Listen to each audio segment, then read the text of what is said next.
Other people coming. Yes, for joining us for this presentation seminar. Also, if anyone's joining on Zoom, I do extend this welcome to you guys. Thank you for giving us the time to join us. As you guys met our presenter today, Dr. Samuel Pui, he will be our presenter for today. So thank you very much, Dr. Sam, for accepting the invitation from Dr. Pui to be here and also to be here in person for us. So thank you very much for that. Before we get into the presentation, I will call upon Dr. Sam. I'm just gonna do a short introduction about him, and then I'll call him up. So Dr. Samuel Pui is a policy expert in environmental and natural resource management with over 40 years of experience spanning academia, government, and research. He also a doctorate in political science from the University of Hawaii, Masters of Social Science and Economics from the University of Birmingham, and a Bachelor's of Arts in Economics from Dartmouth College. From 2004, one of his most, I would say a milestone for him is he served as a director of NOAA from 2004 to 2014. His contribution includes representing U.S. international negotiations on highly migratory fish stocks and developing strategies to reduce sea turtle interactions in Hawaii swordfish fisheries.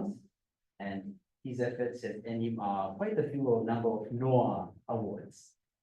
Since 2017, he has been an affiliate faculty member of UH, University of Hawaii at Manoa, teaching courses in natural resources and environmental management and political science. Beyond academia, Dr. Pui has provided consultancy services to various agencies with research interests encompassing marine resources, policy, sustainability, and economic development. He was a senior fellow at the Joint Institute for Marine and Atmospheric Research at the University of Hawaii and U.S. government representative on North Pacific Marine Science Organization Governing Council. Thank you very much. You can give a round of applause for him. Front and I'll do the way.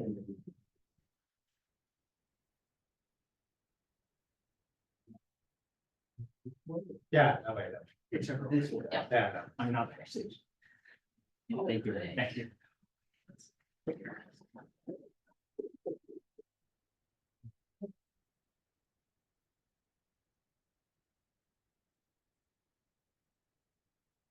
Fine. So, hi, everybody, and I'm really glad to be here. It's obviously lucky that I retired when I did because my introduction was too long as it was, and so forth. So I've written up a few words to start with, and then I will do what I usually do in class, which is wander wildly depending on which slide shows up when I get started.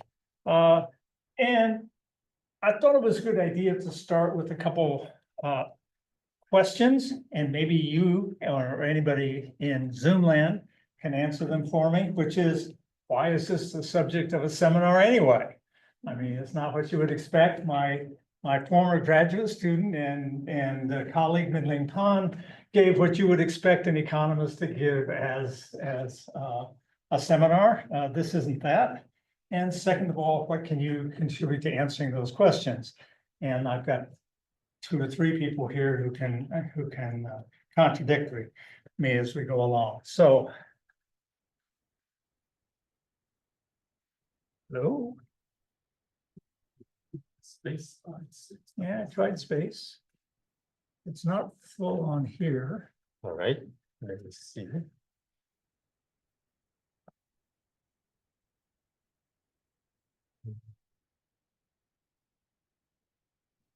I've been disconnected. Okay. Good. Oh, okay. I was gonna say I could just carry on. So this is what I said I was gonna talk about, and I will talk about it. It's a little edited, but I hope nobody minds. And we've already sort of introduced myself, so that's good. I don't teach a standard econ it used to be 120, now it's 220 NREM. I don't do it the way that most people would. but I've got experience with it. I taught at Honolulu Community College, the Introductory Economics class, 4 years, 20 sections in 4 years. That's what happens when you don't have your PhD yet. Okay, so Joan Robinson is a pretty famous English economist, and I ran across this. My advisor in England was one of her acolytes. And I really figure that's what we're here to do in an introductory class, because otherwise, if you're going to become an economist, you're going to take the econ cycle. If you're taking some of the ag econ classes here, you might still, but most of the people in 220 are not going to take another economics class in their life. And so why should we drill this stuff into them? So this is what I try to accomplish. And the problem was, and there really was a problem, was that the sustainability students in that course, because it was cross-listed with sustainability, have a different worldview than the NREM students or the econ students and in general. And this is sort of sums up what their perspective is. I exaggerate a little bit, but not really. It was a struggle for some of them to deal with economics as economists teach it, and as we economists think of it. The way that I teach it is focusing really on markets and market imperfections and what impact that has on the community. Community meaning farmers, fishers, consumers and so forth, but not very densely on the analytics of what is microeconomics. So I'll just make that point up front. And it's not just the sustainability worldview. If you look at this, I do horrible things. I use Chat GPT and Perplexity GPT, and I'm not apologetic about it either. But you've got to read it with your mind going on, because this one in particular does hallucinate. If you ever get a reference out of Chat GPT, it's almost certainly wrong. So be careful. But I thought these were good points about how people involved in farm production are linked to the land and stewards of the land. And the same is true as fishermen. They're interested in preserving the fish stock. So admittedly, so they can eat them, or so you can eat them. But nonetheless, it's the same idea.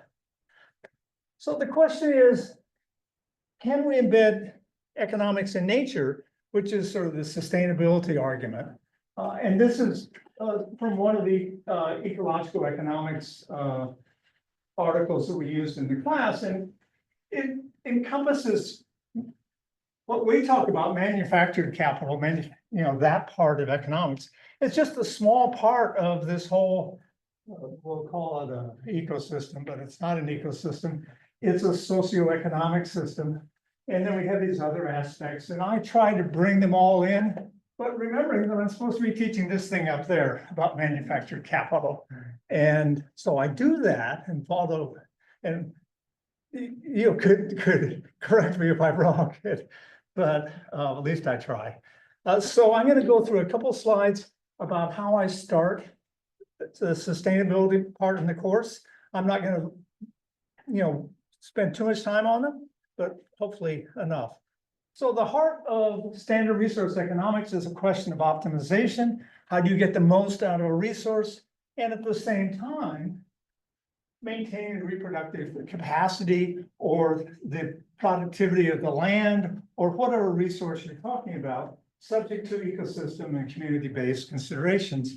And that's really the heart of the problem. But to get to this, it's a long way down the economics line. It's not something, optimization is not something you tend to deal with in introductory economics anyway. And it's a question of trade-offs. And so this is a classic fisheries economics diagram, and it represents a big fight between economists and biologists. And the biologists say, well, we want to have maximum sustainable yield. And the fishermen do too. That's what the top of yield here, up there. And the economists come along and say, well, no, actually, you would make more profit and you would have a better ecosystem effect if you cut back your fishing effort, got a lower yield, but because your costs are less, you've optimized the use of that resource. We are 100% failure in this country at trying to convince anybody of that. 100%. New Zealand, they're more successful at it than we are. But the point is, there's a real communication problem there. It is a question of trade-offs, and so it's a problem. So I talked a little bit in the course about farming, and I like this picture of the cows, so I decided to talk about sustainability and dairies. And there's like multiple technologies, but these are examples of sustainability technologies. And I will skip the 5 slides in between and just go like, well, why should it matter to sustainability students? And it should matter because of those factors. 12 billion pounds of feed saved, and so forth and so on.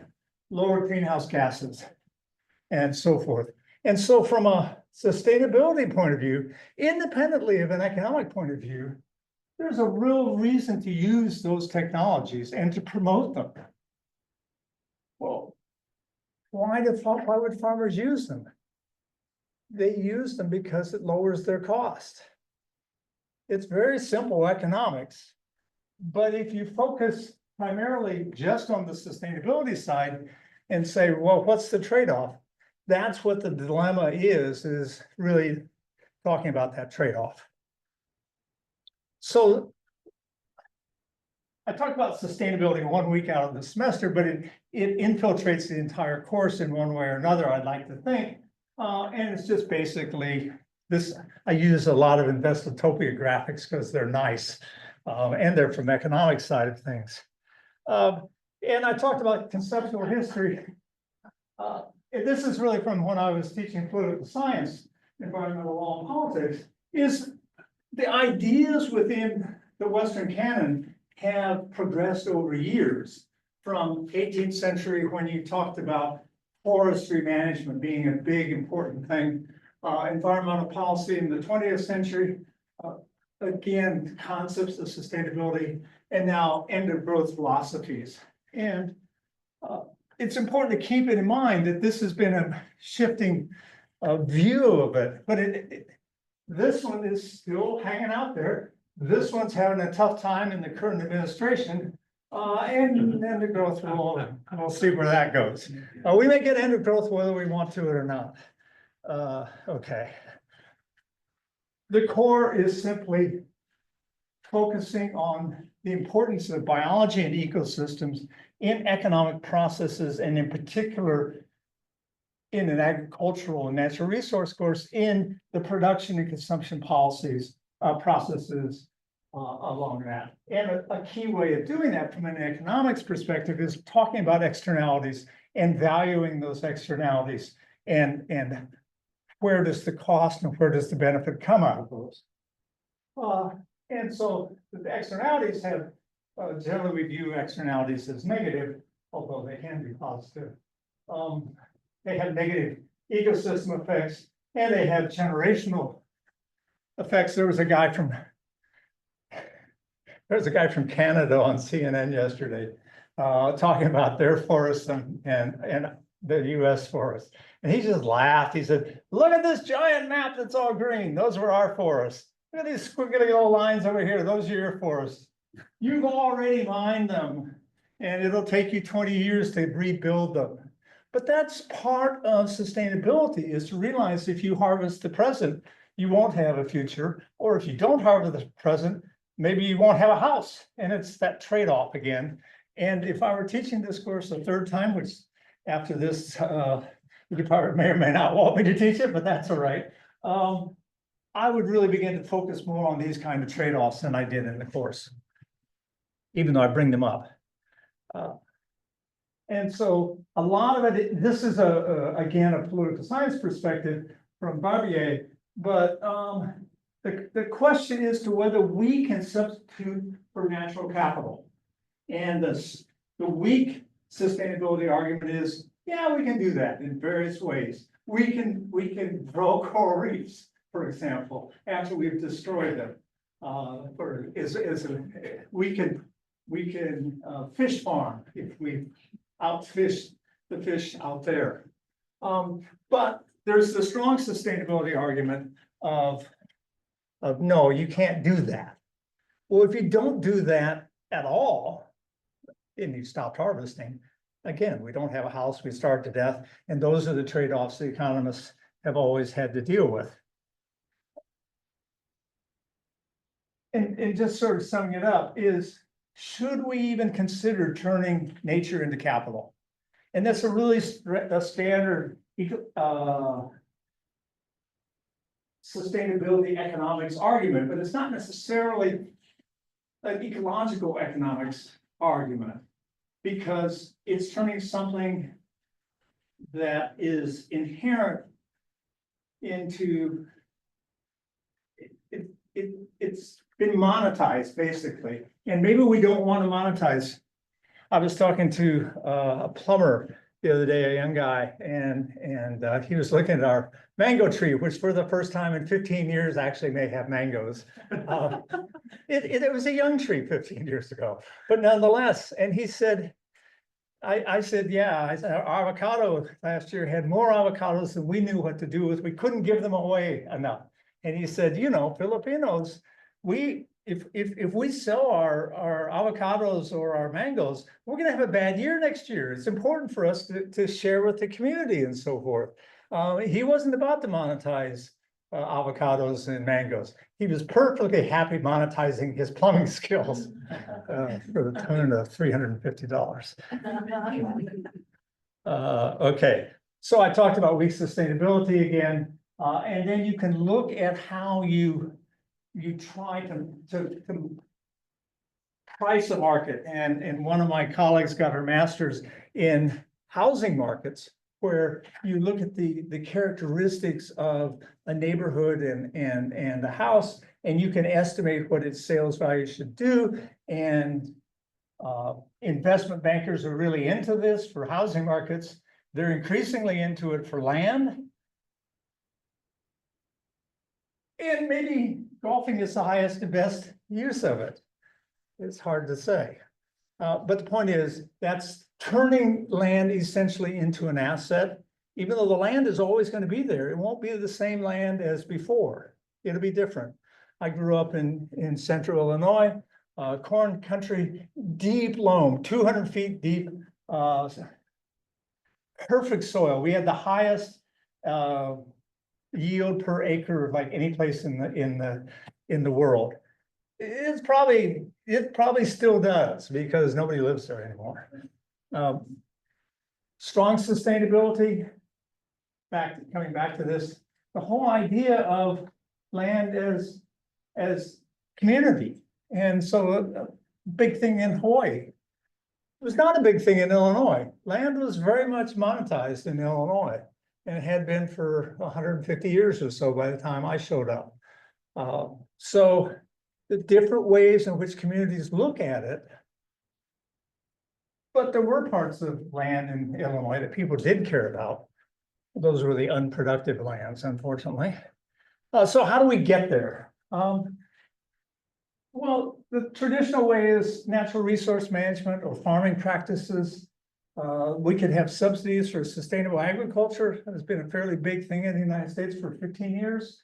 We can regulate those externalities. That's what a lot of my economics and fisheries was about, is how do we deal with the interaction between fishing and turtles and marine mammals and other critters and things out there. Well, we can use economic tools to do that. And again, in the United States, this is not real popular, but in other places we regulate, but we don't use economic tools. I guess that's what I want to differentiate. The best example of that is carbon tax, and putting a tax on carbon is viewed as a way to reduce the use of carbon, not just the cost to the who produces it. We can motivate consumer choices. There's a lot of people in the sustainability community. If any of you are, I'm not insulting you. I was involved in a boycott against grapes once upon a time on behalf of farm workers. It's really hard to change core agriculture based on consumer choices, but it can happen. Emphasize investment in ecosystem protection and restoration. Who's going to do that investment? Because what do they get out of it? Well, society can do that. And so society, what they get out of it is a restored ecosystem. That's generally considered a good thing. Well, private entities do it.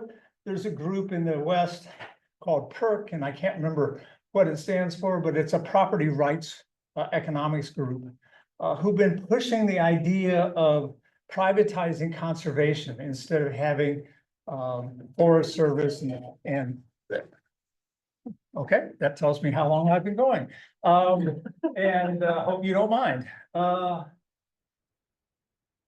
you can look at privatizing ecosystem restoration, promoting a degrowth agenda.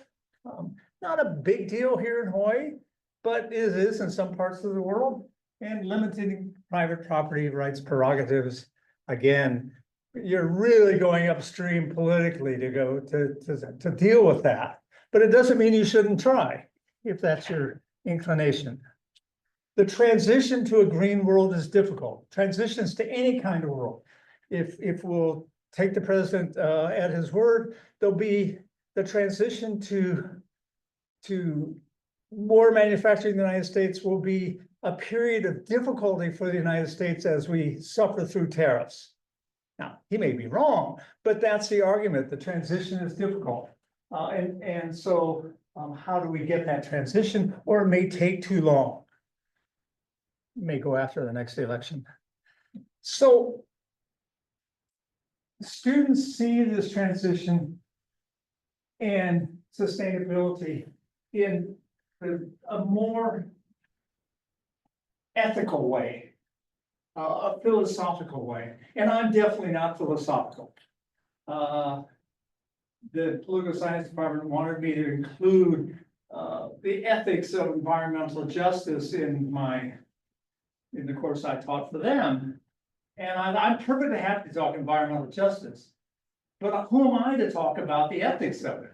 Ethics belong to individuals and the communities. And I don't see how me as teaching this course is going to be helpful for you. In retrospect, maybe I was wrong, but you know, I think I am relatively ethical, but not as a fact, you know. And so the idea of applying economics to evaluate natural resource choices seems unethical. And if it's unethical, why are you in NREM 220? Because I'm taking the part of NREM that doesn't include 220, that isn't into the economic side of it. But I think there's a good reason to do it anyway, if it were taught differently than I taught it. Although I was at least close, I think, and Baldo and Fulton can help me out there. So natural resource economics is within the mainstream of economics. And that's pretty much where I come from. Ecological economics is not. I go back to these kind of circles that embed people and industry and so forth.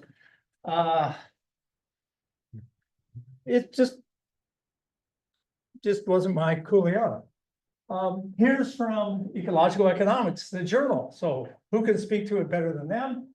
Uncertainty, normative goals. These are important that for ecological economics. Just distribution, collective action, coevolution. None of those words would ever be spoken in an introductory economics course, I think, except maybe at UMass Amherst, which is a heterodox department, and there's one in Utah and so forth. Transdisciplinary, you know, econs pretty much, you know. How do we promote collective action? Not going to get that in, and so forth. So the point is the ecological economics is really different. Am I qualified to teach ecological economics? I think the answer is no. for reasons I've tried to bring up. Not that I couldn't figure out how to say stuff, but I think you've got to have more of a ethical grounding, I should almost say, in it. And so I have a slide that compares the two, and these are things I've already said, but emphasizes environmental consequences over the market. And if you look at people that I work with, the people who do conservation biology, for example, here it's, yeah, you got a whole department or part of a department that does conservation biology. They're much more emphasizing on environmental consequences of what people are doing. Here's the parallel. The intrinsic value of nature and a preservation ethos. In National Marine Fisheries Service, there were what I would call conservation engineers, and that includes biologists and economists, and that's who I was. We're engineering conservation.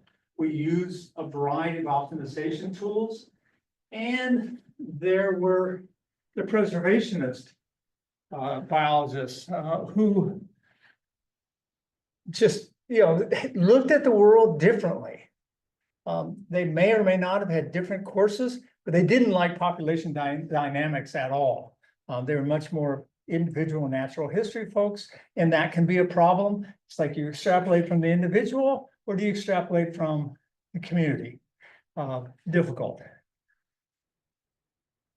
So what to do? Should we introduce opportunity costs? One of the things that almost every introductory economics course does is start with opportunity costs. I've always hated the idea of starting economics with opportunity costs, and so I've not done it. Maybe I was wrong, at least in the context of a course where sustainability is a key component. The reason I don't do it is because it comes up naturally within economic trade-offs and so forth, and you just don't need to go there. That's my opinion. Another idea is to be explicit about ethics, to talk about the ethical aspects of economic processes and so forth. Difficult. Suggest economics as a tool for empowerment. That's a pretty easy thing for an economist to do. Okay, that's sort of what we do. It's like, that's why we're the discipline that is trying to imperialize all of social science, and now we're moving into the natural sciences, because we see economics as a very powerful tool.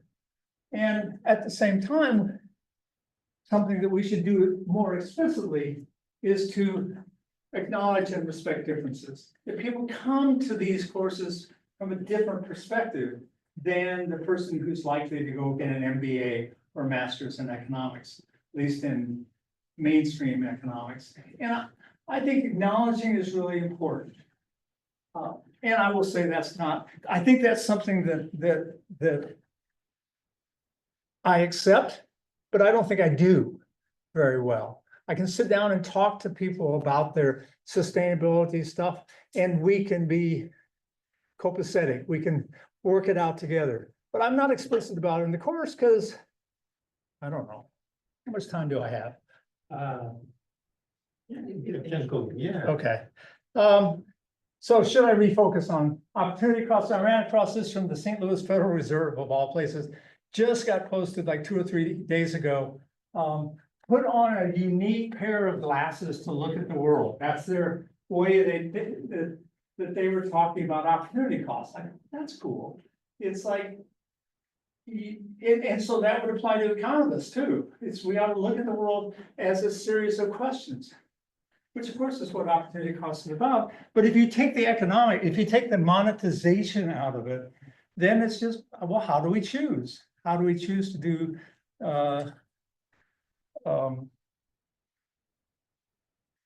plant, taro, callow, or corn? I mean, corn's not a local, but how do we choose? Well, you could do economic analysis, or you could think of it differently. Explicitly deal with value judgments. There's a lot of value judgments in mainstream economics, and I think I talk about them in terms of market imperfections. The fact that almost all markets are unequal. They're not free. Somebody owns the market essentially. Not in the market in the sense of a normal marketplace, but in the interaction, somebody has more power than others. Some people have more information than others. One of Elon Musk's motivations could well be to get more information out of what he's doing now. Because he's a business, no, it's not, I wouldn't call him business, he's an investment banker ultimately. And that's okay, I mean, within our system of government, but he wants it. That's a value judgment, whether he should be able to do that or not, look at social impacts. And be transparent about economic valuations, because they're not neutral. What belongs in NREM 220? Some case studies, some cost benefit analysis, talking about corporate social responsibility and financial markets. Those are all things that I talk about this one, but I don't talk about the rest of it. But you could fill up a whole course just doing those kind of case studies. And then the question is, well, how about all that stuff like production functions, supply, marginal cost, consumer demand? There's only 16 weeks in this semester. What can you put in a course for people who aren't going to become econ majors? They don't, from my perspective, they don't need the technical information of economic analysis. They need to see how it's applied and what are some of its advantages and disadvantages. As an economist, I think using economics doesn't mean you're compromising ethics, but you need to be aware that it can be used that way. And we want to create financial and policy structures to make sustainable choices. And so you could compete with nature and do all this stuff from the farming side of things, which happened for so long, both here and in continental US and lots of other places. Or you can begin to figure out how you do this side of things and still be economically useful. And I would like to think that a second level econ course would be like that. But you should introduce it in an econ class like this.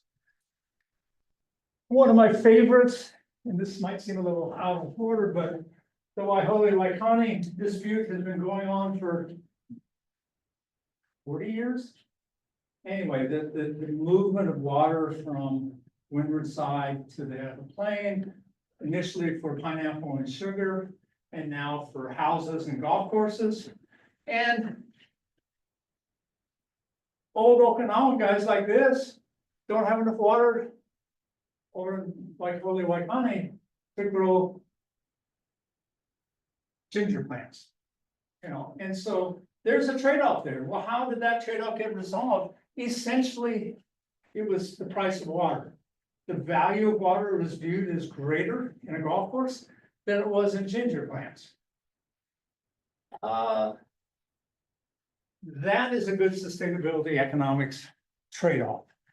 Not that it's better, but you need to be aware of it. It's not just the water went over there. Hi, I got the water, although it was mostly power politics. And who has the political power?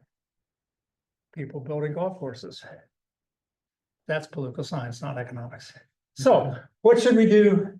What do you think would be more useful in the introductory economics class? Or have I answered my own questions? I don't think I have. That's it.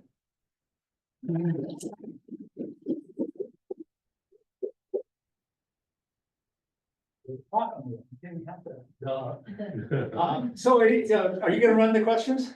No, I'm just okay, guys. So we've talked at the end of the presentation. Now it's time for Q&A. So if you have any questions, please do ask. Thank you.